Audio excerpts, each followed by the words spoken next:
Welcome to the podcast where passion and purpose collide. We are on a mission to interview women and the occasional token man about how their passion and purpose have collided to create healthy relationships and profitable businesses. I'm Elizabeth Denham of the Franchise Women magazine, and I'm here with Rebecca Monet of Zoracle Profiles. So Rebecca, as usual, we're starting our week off with roses and thorns, and you have a good one. So why don't you give us the first Oh my round? gosh, you and I have actually talked about this thorn. It's driving me nuts. Okay, I don't watch a lot of TV, but there's a series out there now on Amazon Prime called Married at First Sight. And I'm in season 3. And one of the married couples, there's a woman, her name is Ashley. And I just want to wring her neck. Well, when you start with a title, Married at First Sight, it can only go downhill from there, just saying. Right, but you made a commitment and you told the experts that you want to get married and you're willing to take this risk and you're going to put 100% in. And Ashley is not doing that. She barely is putting in 1%. There's no emotion on her face. She gives her husband anything but no feedback, no conversation, no affection. And this poor man, his name is David, is working so hard to earn her trust and earn her love and be patient. And I'm going, there's got to be a billion women lined up for this particular man. And she is stone cold. And every part of me goes, how did the experts allow her to get through and even become a contestant here? Because clearly she's not committed, and clearly she's too self-absorbed, and clearly she's got some mental issues, in my opinion. If they don't have the Zoracle profiling tool. That's it. They need the Zoracle tool to make a better match. I think that's exactly. But it was so funny, Elizabeth, is I'm triggered.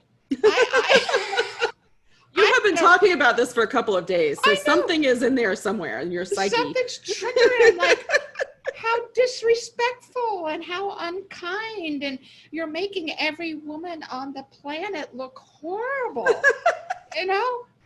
Grow up or get off the show. So do they get paid to be on the show? I mean, what could her motivation possibly be?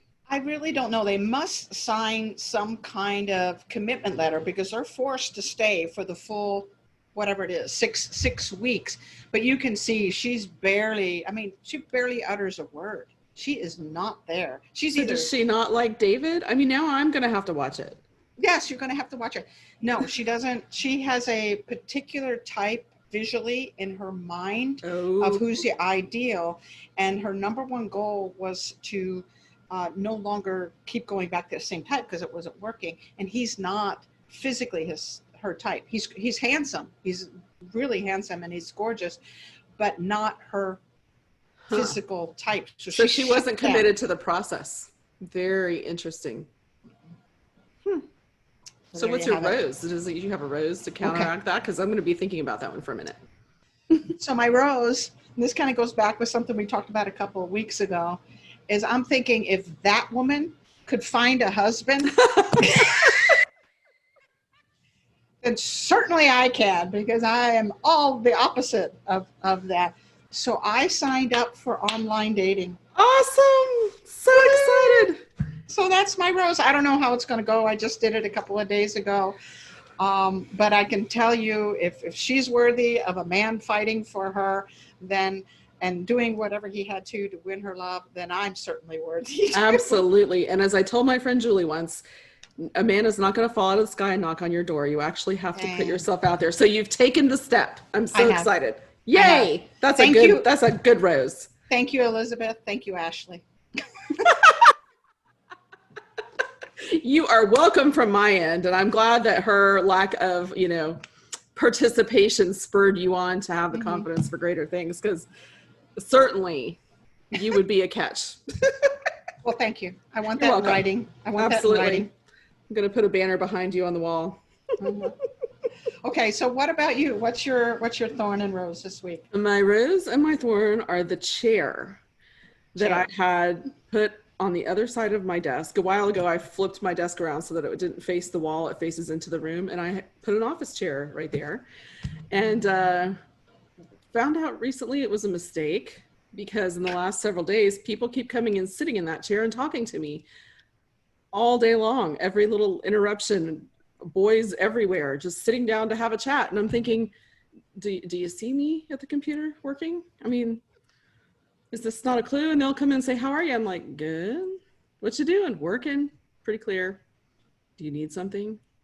Okay, off you go. So I guess the thorn on the other side, or the rose, is that I have kids who want to talk to me, which is great. Yeah. They generally are not avoiding me. However, I might have to, be a little bit more particular about when I have the chair open. Maybe I'll put one of those signs in it that says, this chair is closed to remain 6 feet apart. Yeah. During quarantine. You're in my bubble. You're my 6 foot bubble. Oh my gosh, I love it. So it's the last week before the magazine publishes, and it's always just a very busy, stressful, frantic week getting everything where it needs to be. And this is the one week everybody wants to talk to me. It's like when they're babies and you pick up the phone and that's the only time they want to talk or play, is when you pick up the phone. It's the same exact thing. I've got my computer open. Here they are. That's right. That's funny. Well, maybe if you're choosing to leave the chair, maybe you get one that's not comfortable. So when they, That's a good idea. you're just I gonna have could to trade get it rid of the out chair. for like a card table chair or something. Yeah, something very uncomfortable where they just get to the point and they move on. That's exactly what I need to do. I think we have solved it.